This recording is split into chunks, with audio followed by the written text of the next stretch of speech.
Welcome to the morning show on WRCO Radio. We have a great topic today during this Veterans Week. Veterans Day was on Monday. Great to still be talking about that and honoring veterans. Today we're talking about the Badger Honor Flight that took place recently. And in the studio we have veterans Marlon Clark and Ruben Rogstad. We also have Ryan Nimitz here. He was a guardian on the recent Badger Honor Flight that we'll talk about. And Eileen Stevens is here wearing the hat today of Badger Honor Flight. Good morning, Eileen. How are you? Good morning, Phil. Doing great, thank you. Wonderful. I wonder how many hats you wear because you're here with Grace and you're here with this as well.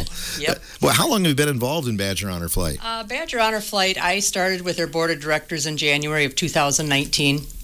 I had attended a couple flights when I lived in the Madison area, and it was just, I knew nobody on the flight. I just heard about it and sucks you right in. And you've been involved in how many flights then in that time? Right now I fly on about 3 or 4 flights a year, depending what they need for bus captains. So we rotate that job in and out. What area do you serve for the honor flights then? The areas that we serve in Madison, we would primarily serve veterans in Columbia, Dane, Grant, Greene, Iowa, Jefferson, Lafayette, Richland, Rock, Sauk, and parts of Dodge County. So there's 5 hubs that service Wisconsin. And every one is memorable, I'm guessing, for one reason or another, isn't it? It is. Every flight, as many flights as I've been on, every flight is new and different because you've got different veterans, you've got different stories. It's amazing. I don't know how else to explain it. How does Badger Honor Flight operate then? Do you have to have fundraisers during the year? Right. We are very blessed to have the fundraisers, the people in the communities that fundraise for us. Because each flight, and it depends what you're including in this, but since COVID, of course, fuel costs have gone up 116%, so that costs raise significantly the cost of a flight. But you got the buses and that, so I would just rattle off $130,000 per flight. We do 6 flights a year. We have great fundraisers such as clay shoots and bowling and golf. There's so many I can't even think of them right now, but people just do fundraisers and send us the money, and it's usually those that have in some way, shape, or form participated in Honor Flight and know what it means to these veterans. I would guess somewhere along the line there, somebody should write a book about some of the stories behind the scenes, shouldn't they? There's a lot of stories. We have an incredible flight coordinator that, without Jody, I really don't know how things would run sometimes, because she coordinates everything from stuff that happens in Madison to getting the flights confirmed, to the buses, to the memorials, our DC volunteers. Everything it runs smoothly. And from what I'm told, it's just incredible how they are escorted and treated. It's like some foreign leader or some president or something was arriving, right? Right, we do. We treat our veterans like dignitaries. We used to have the park police when I first started with Honor Flight, where the park police would escort the buses. And if somebody tried to cut in between those 4 buses, the boomerang would come around and literally push them off the road. Escort them off the road, I guess would be the better term. And then we didn't stop at stoplights. We just had the right of way to just go. You have a couple of gentlemen in here, veterans locally. I think that probably means even more when it's somebody locally and somebody you know, Eileen. Right. Yeah, that was pretty significant in October to be able to get so many local veterans on our flight. Terry Nimitz was on our flight. In here in studio today, of course, we have Marlon and Ruben. We also had veterans from Lone Rock and Muscadet on this flight, so that was really nice to have. Lots of new friends are made during that time too, right? Yeah. Lots of new people with the veterans and the guardians, and it's amazing.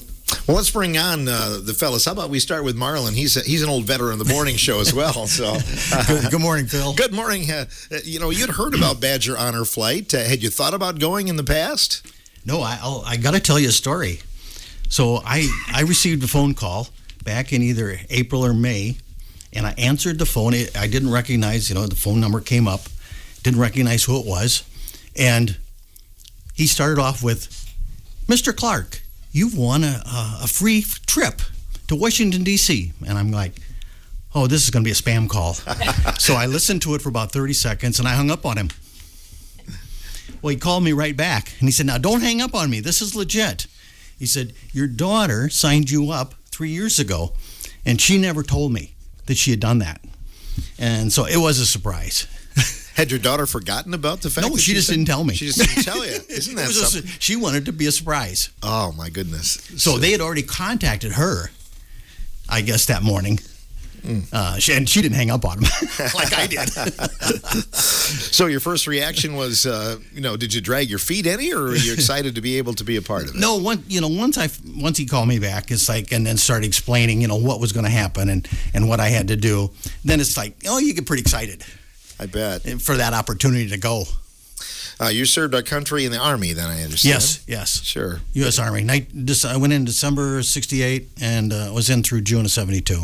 Kind of at the height of the Vietnam War, wasn't it? Yes, but I had orders to go to Nam, but I came home on a leave for a week, went back to Fort Dix, and my orders had been changed, and 6 of my classmates and I went to Germany for 3 years.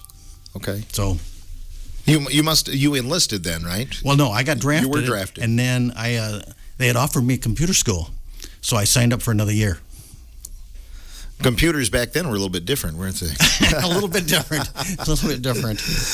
So then when you got out, do you remember when you got home? I mean, there was probably no fanfare or anything, was there? Oh, no, nothing at all. And then you had to try to decide, okay, now what am I going to do? Because when you're in the service, everything is so structured. Mm-hmm. You know what you're going to do. And then you get out, and it's like, oh, now I'm on my own. Now I got to find a job. And the rest is history, though. And the rest is history. You were able to find a job. Yes. So did you meet some people on the honor flight? Did you know some other people on there? No, not really. But when we were sitting on the airplane, the people that, let's see, I had a window seat, and my daughter was sitting next to me. And the gentleman, the guardian, they were from Beaver Dam. So we got to meet them. But there were other people that we also talked to, at each event or each memorial that we'd go to. One of the things that kind of impressed me was we were at the Marine Memorial, and some school kids, I assume they were probably 7th or 8th graders, came up to us and started asking, oh, you're a veteran. When did you serve? Well, what branch were you in? What did you do? Just general questions. And we found out they were from Illinois, and they were on a bus trip, and they were from, I think it was Lake County. Well, then we go to another memorial, and there they are again. So they kind of followed us around. Neat. But, yeah, that was kind of cool. What did you expect from the flight? I mean, going into it, was it everything you expected it to be, or did some things surprise you? I think what surprised me the most was how well organized it was. I mean, they had us just on a very strict schedule, and everything went so smoothly. I have to say thank you. I really do. It was just such an honor to go, and just such. I can't describe it. Which thing was your favorite haunt? Because I know you got to see all of the things up close and personal, all the tributes in Washington, D.C. Well, the 2 memorials that I really liked was the Marine Memorial, planting the flag on Iwo Jima. Okay, the first one we went to where we got the group picture, that one.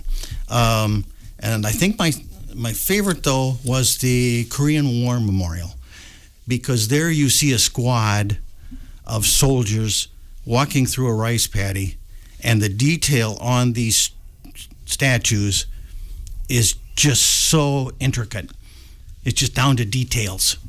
And I just think that was, to me, that just caught the essence of that conflict. It's like, yeah, I like that one. There were a lot of people and a lot of tears at the Vietnam Wall. I bet. There were a lot of tears. I really enjoyed seeing the Lincoln Monument and then looking across the water for the Washington Monument. And we were standing there by the water, and I'm going, where's Forrest Gump? I know he's here. He's got to be here somewhere. So I'm asking my daughter, where's Forrest Gump? Do you see him anywhere in this crowd of people? Because there were a crowd of people there. Very similar to the movie, then. Yes. People on both sides of the water, and then leading up it's to like it. He's got to be here somewhere. Also joining us in the studio today is Ruben Rogstad. Ruben, you've even brought pictures with you today. Oh, I brought a lot of pictures. I took about 400 pictures, roughly. So anyway, back in 2018, Arvin Stovey and I had talked about wanting to go out to Washington, D.C. on the Badger Honor Flight because we was hearing something about it. But due to circumstances, we did not go. We wanted to take our wives with us, and those were not allowed and whatnot. So it got backed out. And then in late 18, my wife got extremely sick, and she was in ICU and the backup ICU for 18 days. And after that, she had to go into rehab and whatnot. So everything got backed up, and then I got her home, and a week to 10 days later, COVID hit. So it got backed off until July 29, 2022 is when I resubmitted. And this year in 2024, I was thinking about, geez, I hope they call me pretty soon. And then on June 27, 24 at 2:20 in the afternoon, Stanley Thesis called and said that I have been chosen to go to Washington, D.C. And when he said he was with the Badger Honor Flight, my heart just started beating faster, and I've been so excited ever since. It has been a tremendous experience. So after that, August 10th was the Veteran and Guardian orientation in Madison. So we did that, and we was giving polo shirts and light jackets at that time. And of course, Eileen checked my son and I in, and then Tiffany did a brief interview and took some photos and whatnot and posted that on the internet. So, and again, I got the meat stand there at that place. So, then comes October 12th, the day of. I had the alarm set for 2:20 a.m., but I woke up at 1:10 a.m. You were a little excited then, huh, Ruben? I was definitely looking forward to it. So, and then my son, Nick, and I departed from Montfort at 2:55 a.m. We arrived in Madison's Dane County Regional Airport at 4:35. So to greet us at the door, there was honor flag members, both sides of the entry, and then inside, of course, was the check-in tables and whatnot. So we checked in, was given the hat, and then we had to do the individual photo. Then after that, they had cinnamon rolls and Long Johns and coffee and juice. And they took care of you. Oh, really took care of us. And again, the people that's taking care of us are just all over and doing a marvelous job. How exciting was it to go with your son, too? That had to be something else. Yes, we were both very excited. He was almost as excited as I was that I asked him to be my guardian and whatnot. So we really, really enjoyed going out there. So 6 o'clock, we're boarding American Airlines, and they hand us a breakfast bag with a lot of goodies in it. And after eating the cinnamon rolls and everything, it just really, I could eat the breakfast bag. So after that, then flying into Washington, D.C., we had a time change, so 9:30 a.m. Eastern Standard, and the pilot circles Washington, D.C. So my camera, I get to get some nice photos out the window, being I had a window seat. So I got some nice photos on that. And Then after we got on the bus, on the way to Iwo Jima, drive through Arlington National Cemetery. And I say drive through, drive past it, and I got photos going over there. So, and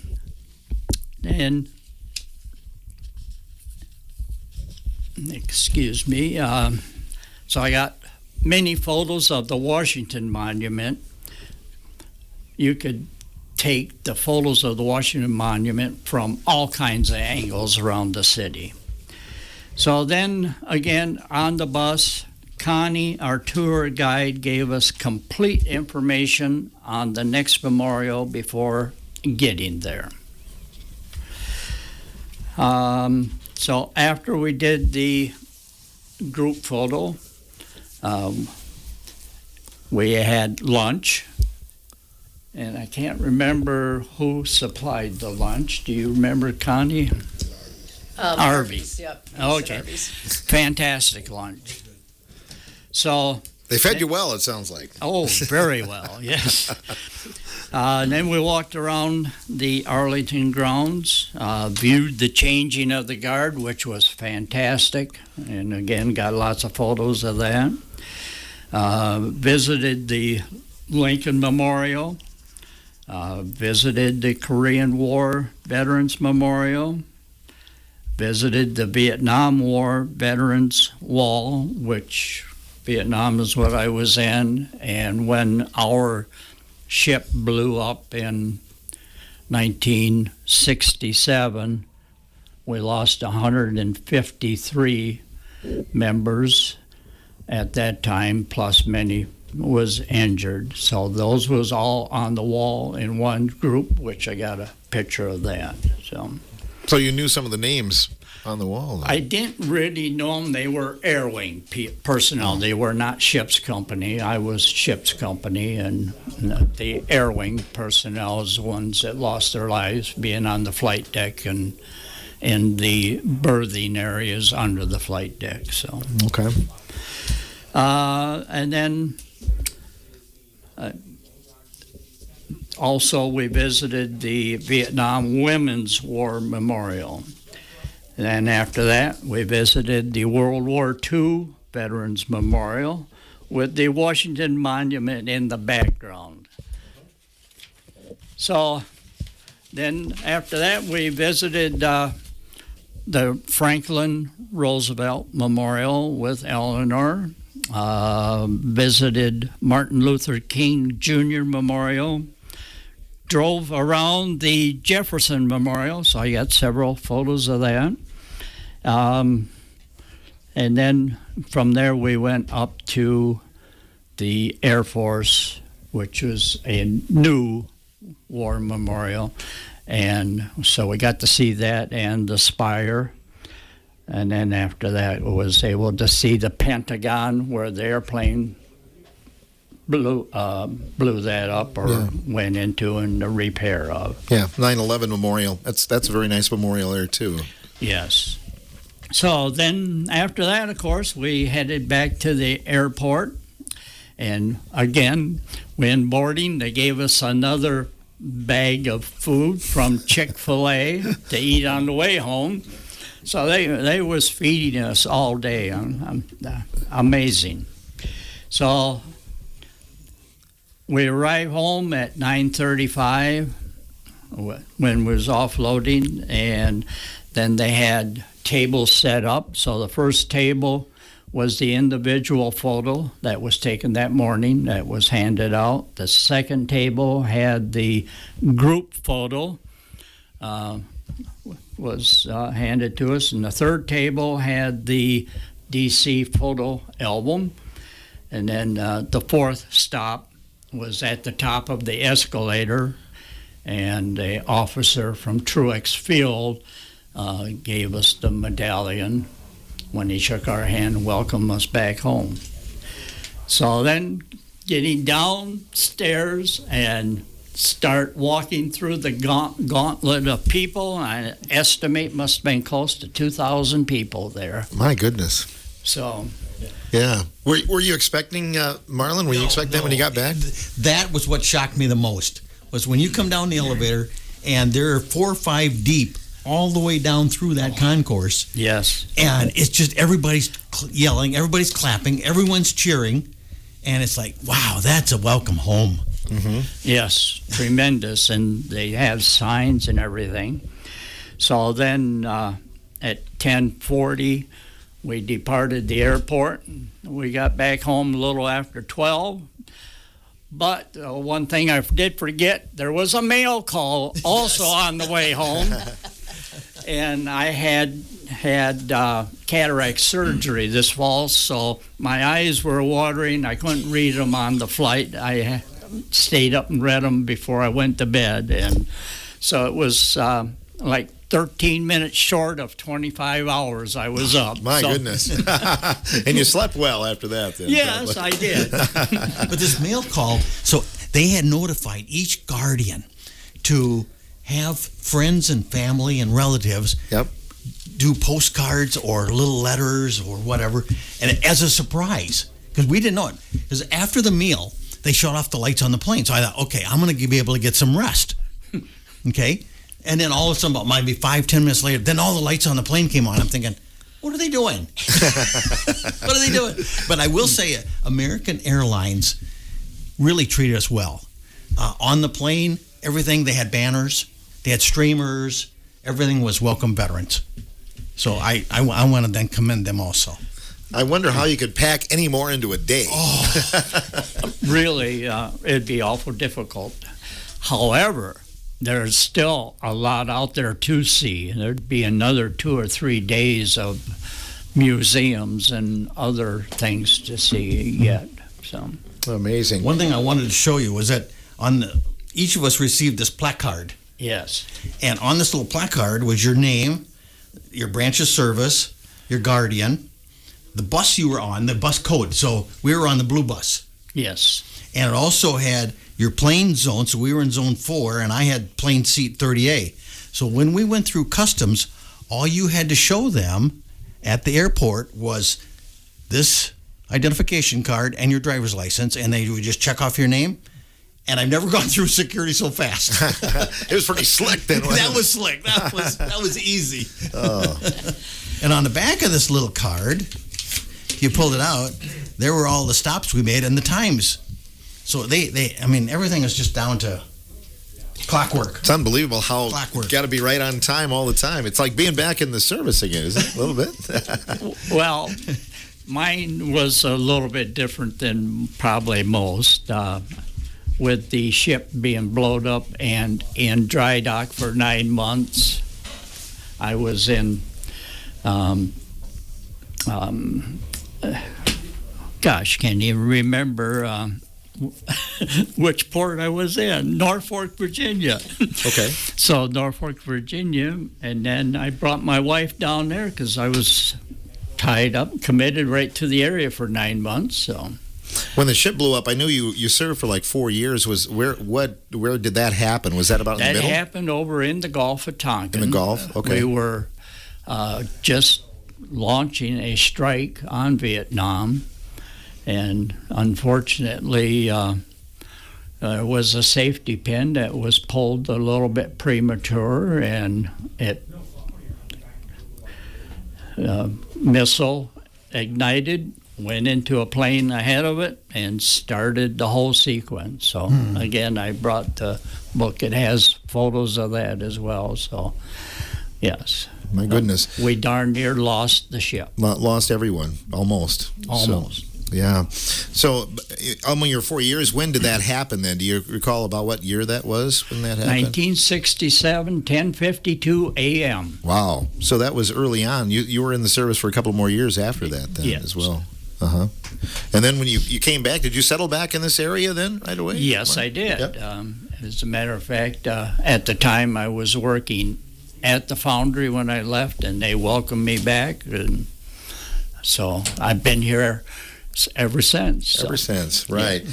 But this kind of it kind of caps off everything, doesn't it? You get the proper welcome home and the treatment and everything. A tremendous welcome home. And again, the volunteers, everybody was so upbeat all of the time. And yes, and to meet Eileen, who lives right here in town, I didn't even know that until we're at the orientation, and of course Tiffany and Stanley and Marlon lives here in town. Yeah, I seen him a couple times, but we never talked before. Isn't that something? Now you got new friends. Yes. Never too old to make new friends, right? So Brian's dad, Terry, I knew him, and he only lives a block and a half from me, has for years, and we'll say hi when he walks up and down the street or something, but that's about the extent of it. I did talk to him a little bit when he used to work at Boaz Lumber, if you're familiar. Sure. Harris Lumber back in the day? Yes, sure. back in the day. All right. This is an awesome opportunity here, Badger Honor Flight. We'll be back with more on the morning show in just a moment.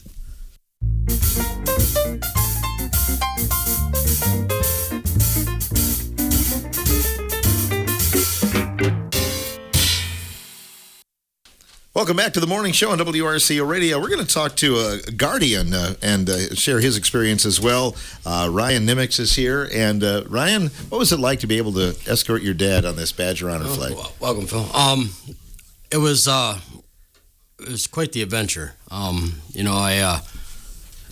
back to what Ruben was saying about when we landed in D.C., though, one thing that really stuck out to me is when we landed and we were pulling up to the terminal, the airport fire department was shooting their hoses over the plane and to create this giant rainbow that went over the whole plane, and so we got to drive through, the plane actually drove through the rainbow as we were pulling up, so that was pretty neat. And just the people out in DC, just welcoming us in, and how neat that was, and everybody was treated like royalty, it seemed like. And from what I have heard, from stories that, especially in Vietnam, and how they were treated when everybody got back, and how awful everybody felt. It felt like they were being punished more than serving their country. And so I think that for a lot of people, it was kind of they finally got the honor that they deserved, being shown all this. And as far as for my dad, I've heard his stories, and all his stuff that he has hanging on the walls, and, for my whole life, and what that actually, the 2 years of being he was on an aircraft carrier in Vietnam, and just obviously what that meant to him because of all these years, that he's hung on to those stories, or, no matter where we went, he would always bring up something about being in the service, and then years ago, finding out that his ship became a museum out in New York, and it's actually in a lot of movies. It's the USS Intrepid.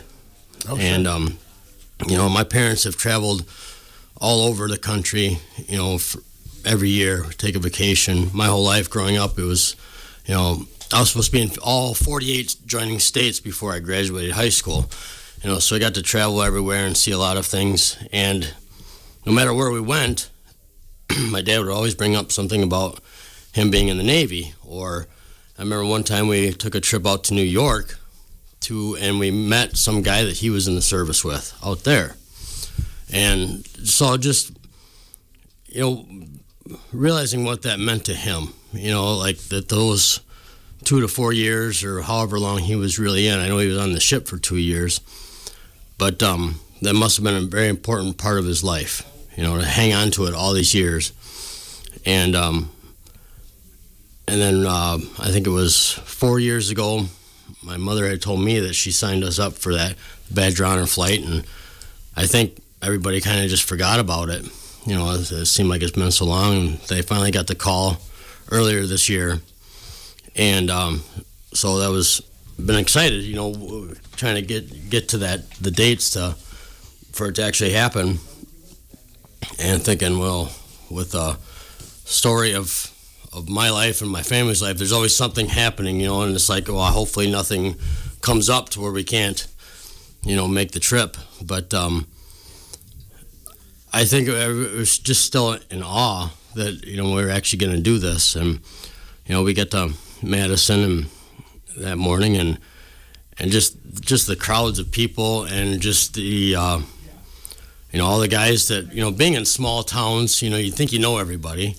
And of course, I grew up a block and a half away from Ruben here, and I've always known him, and I kind of grew up with one of his sons. And, never knowing his story, didn't know he was in the service at all or anything like that. And, as time went on, and of course my dad knowing everybody and always taking care of the neighborhood, thinking that they should be best friends almost. But it's just funny being a block and a half away and them two really not. It took all these years for them to really know their stories. But just being able to sit back and watch all the veterans, everybody in red, all the veterans were wearing red and all the Guardians were wearing blue. And you got to see just the amount of blue jackets all conversing, and then all the reds. It was like, having a kindergarten class. I felt like I needed a leash to put on my dad, because it's like everybody's wearing red, and they all these older guys, they all kind of look the same almost, and it's like I'm always losing him and trying to find out where's my kid at, and of course I got the honor to take on another veteran that didn't have a Guardian. Oh, you did? Wow. Yeah. And so I was in charge of him while we were at the airport and then on the plane. And then once we got to D.C., a volunteer from D.C. then took that Guardian over for the day. And then once we were done, they were handed back off to me. We had to, find each other and meet and make sure that, they were never out of sight, so then that was, I got to, meet another veteran from, I think he was from Middleton, I think is where he lived, and just, got to see the excitement in him, just, he'd never had anything like that before, and I got to hear, his stories and whatnot, and so it was just from that point on, it was like I really felt like I wanted to do more, for volunteering, just because of what it meant from what I could see, in all the veterans and what it actually meant to them, and and not even knowing everybody's personal stories, but how great it was. It was like a kid in a candy store. Every time we pulled up to a monument, and whatever it meant to that person, you could see the eyes lit up, or just the importance of what that time back then meant. And for a lot of guys that could never tell their stories or just didn't really have anybody to talk to about their experience, and to finally see, it was like a big class reunion almost, that you got to see all the veterans talk to each other and share their stories that they've never told anybody, because it was really awesome. Your dad was pretty open with you about his stories, and it sounds. Oh yeah, I mean, he would talk about it all the time, and even like the letter that my mom had wrote him on that mail call thing, and I think at that point he was kind of almost wore out. There was just so much involved throughout the whole day that I'm like trying to open them for him. I'm like, here, read this, and he's like, well, he didn't understand it at first. He's like, the way he's reading it, and it didn't say who it was from, and I'm like, he didn't really understand who it was from, and he's reading it, and he's like, so she was home playing with her ponies while I was out. I'm like, of what it said something about. Throughout all these years, it felt like I was there with you because of all the stories that you've told, all of them being together. And he still didn't understand who it was from and what it meant to your son and blah, blah, blah. And he still, it wasn't clicking to his head. I said, well, how many wives do you have, Dad? And I said, how many sons do you have? I'm his only son. And it's like, who do you think it's from? But he was just so overwhelmed with everything. And then he had 50 envelopes from everybody. Sure. Oh, yes. After a full day like that, too. Yeah, And it's like he just couldn't even, he just wanted to sit back and relax. He said, well, I'll read them later, and this and that. But it was an awesome experience, and I've been to D.C. before when I was younger. But it was, I guess, kind of totally different the way things were this time. That I actually see more and growing up and knowing more about what everything meant. As 10, 11 years old, you just look at these monuments and just think they're statues. You don't really know anything about them or what they represent. But going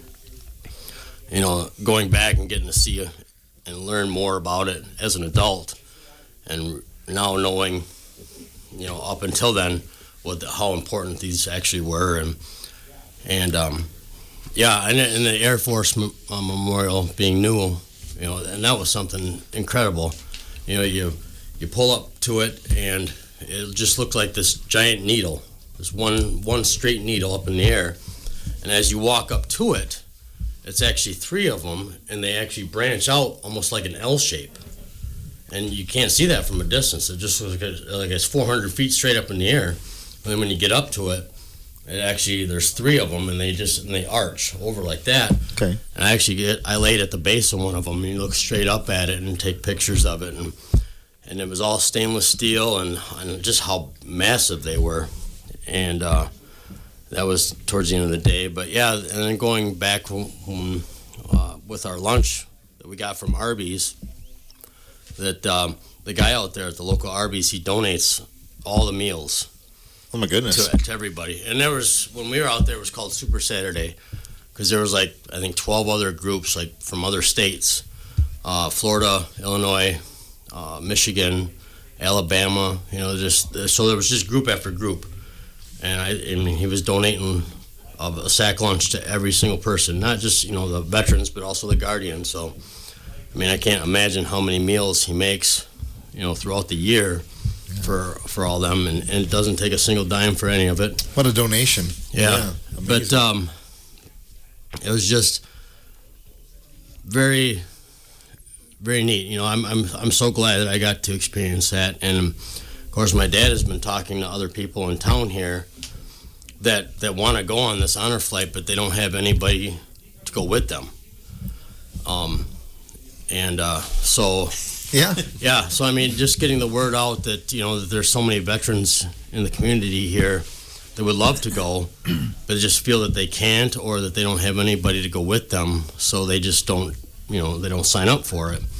So hopefully getting the word out that if you're a veteran and you want to go, sign up for it. No matter, there'll be somebody there that'll be able to go with you. So that way you don't have to miss that experience. And so when I knew of that, I'm just like, well, I'm gonna try to volunteer. Whether it's either at the airport or going out to DC again with somebody else, taking on a second person as well. Mm-hmm. Just knowing that I'm willing to take on that responsibility, just so other veterans can experience with what my dad experienced, and just see the highlight, in their eyes and whatnot. And it's like that reverse effect again, and by having my kids, and then now seeing, the older generation, before me, and seeing them light up like children again, and some of it was sadness, and some of it, but all in all, I think they appreciated, I mean, I haven't heard anything bad, come out of any veteran saying, well, I wish they would have done this or that, or, it was just because it was such a full day, and I'm sure there was a lot more to see, and there's certain areas where, they gave you enough time, to where it was almost like, well, let's go back on the bus. It's like I'm getting tired already towards the end of the day, but it's like you kept them going, and I'm like, well, I can get you a wheelchair so I can push you around so we can, you get to see everything. But it was very neat, and I would definitely do it again. And I would take on. I'd go with any veteran that was willing to, that wanted to go, that doesn't have anybody to go with, and just so, on a guardian standpoint, just being able to kind of, it's my way of giving back too. As far as, just so they don't miss out on that experience. Yeah. Well, thanks for stepping forward, and thanks for sharing the story here, Ryan. That's awesome. I'm guessing, Ruben, you'd encourage any veteran to go if they're on the fence, right? By all means. I enjoyed it so much. I would highly recommend every veteran sign up for going on the Badger Honor Flight. It is a tremendous trip with tremendous guardians and all of the volunteers that help make it so pleasurable. But I got one more thing to touch on. My daughter-in-law, Jen, teaches at Iowa Grant, so I got mail from the third grade classes. There's 3 classes and the 5th grade class. So I got mail, all kinds of mail. Unbelievable. You're famous. I am now.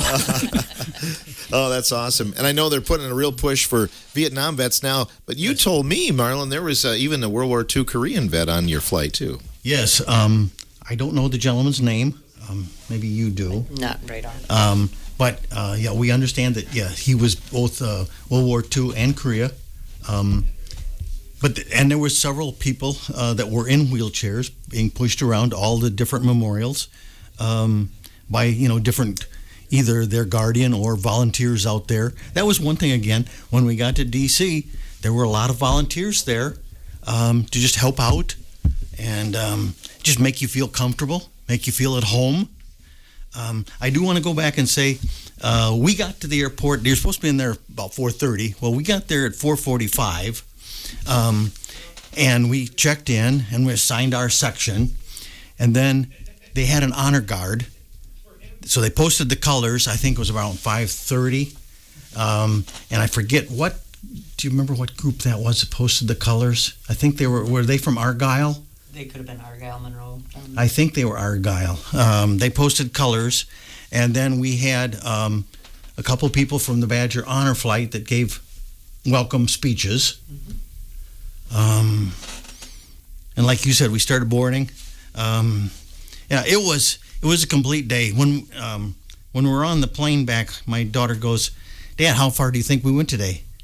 And she had one, the Apple Watch that keeps track of steps. And she goes, "We were over 16,000 steps." I said, "Well, how far was that?" And, "Well, we were over 5 miles. We walked." And it's like sometimes, like where you said you had to watch your dad. It's like I'm going, "Come on, Terry, let's go. Come on, we got to go. We got to go see this. Come on."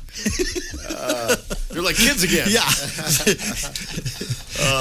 Eileen, any other stats you wanted to share with us today? Well, with Badger Honor Flight, our last flight in November, we flew our 5,000th veteran out of Madison. So we're just a little over 5,050 veterans that we've flown.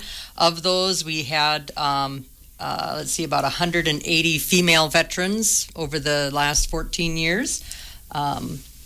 We've got a wait list that's about, we encourage people to get your name on the wait list because it is about 2 years from the time you apply until the time we get you called. We're flying 6 flights a year, and applications just keep coming in because of the stories that the veterans and the guardians share, that we get more people interested all the time. So we highly encourage the applications to keep coming in. I presume they have a website if somebody would like to volunteer or contribute to the cause. Right. Of course, you can just go to the badgerhonorflight.org. You'll find a ton of information out there regarding our history, how it started, how Honor Flight itself started is significant, and I believe Brian will be sharing that with you as well. So that's an incredible story. And we appreciate you guys coming in the studio and joining us today. Thanks for Thank you. Thank you. You betcha, indeed. Eileen Stevens joining us here along with Marlon Clark and Ruben Rogstad and Ryan Nimitz talking about their experience on the recent Badger Honor Flight.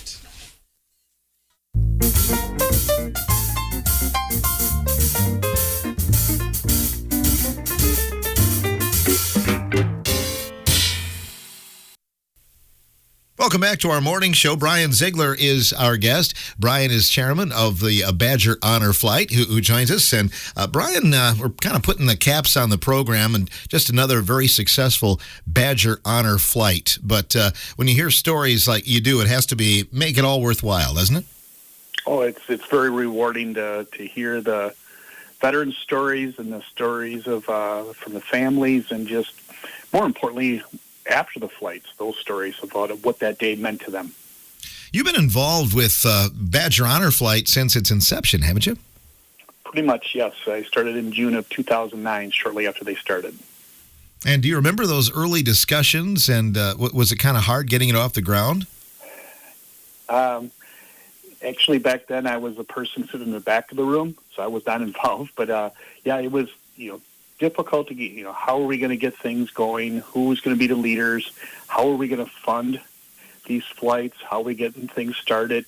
Lots of logistics issues to get figured out. And the folks that got it off the ground did a very good job. It's just funding was the biggest prohibitor from us flying in the fall of 2009 like we had wanted to. Now it's really down to a streamlined thing, each and every flight, isn't it? Oh, we say it's a very well-oiled machine. When you look at fundraising, what are some of the things that you typically do to try and raise money to make these happen? We have two of our own, actually I'll say three of our own internally generated. We have an annual golf outing. We also do a clay, that's in May. We do a clay shoot in October. And then also we have a group of volunteers. We call them the Regent Street Dream Team. And they go out before every Badger home football game and solicit donations. So each of those raises in excess of $50,000 for us. Amazing. And how many flights do you take a year, Brian? We are doing 6 flights a year. So you're scheduling those, and we understand from our guests, too, there's a little bit of a waiting list to be on the flight, isn't there? That is correct. We are looking at almost a 2-year wait list right now. So we're flying a little over 500 veterans a year, and we're flying as fast as we can and within our financial abilities to do so. How to get somebody on the list would be the next question I think our listeners would have. What's the best way to go about that? We go to our website, badgerhonorflight.org, and we have a page for applications, and we are actively soliciting veterans there. You can fill in an online application. You can download a PDF copy. If you do not have the ability to do either one of those, you can call us at our number, 608-616-0243. We'll print off an application, mail it to you, or we even have some volunteers that'd be willing to come on out and sit down with a veteran and get it filled out. What are the years you're really focusing on right now? Are you more into the Vietnam era for veterans to take the flight? Yes, we are. We're still, our active solicitation right now is from World War II all the way through the Vietnam era. And but we also do have a program for more current era veterans, and that's part of our terminally ill. We call it their last chance program. And so if you're even part of the war on terrorism, you're eligible to go to the top of the list. That's also the criteria for that is also on our website. I understand you still do occasionally have a World War II veteran on the flights. We do, and we've had a couple this year. 57 flights in, and we're still flying World War II. And I know there's men and women out there that have not signed up for whatever reason. So we're actively trying to get World War II and the Korea era veterans on our flights. They will go to the top of the list. When a veteran goes, I'm guessing, do they ever go out and solicit or help you, kind of promote this to veterans? Like, hey, you need to do this? Those are our best salespeople. It's their experience to talk to others in their community, at their veteran groups, their civic groups, family members. Yes, we challenge every one of them to go out there and talk to others about their trip. And hopefully we've given them one of the days that they will remember forever. Everyone that I've talked to says that, how can you pack more into a day? And then you get the mail call at the end of it. And that is kind of the capper, isn't it? That is it's we always say one of our worst kept secrets. And so we get the families involved to solicit mail, but we also get other organizations. We get a lot of civic groups or church groups, and this is my favorite is the school kids. And we've gotten a lot more from the school kids here in about the last 2-3 years. And I think it's just the family members who are more in the education than maybe prior. They're actively teaching now, but we get a lot of letters from the school kids, both grade school and all the way up through high school. And those are the great ones because they're very sincere when they write their letters and their thanks and the questions they're asking. So, and I know our veterans love reading them. I'm sure they do. And it goes both ways because it's a great history lesson for those school kids, too, isn't it?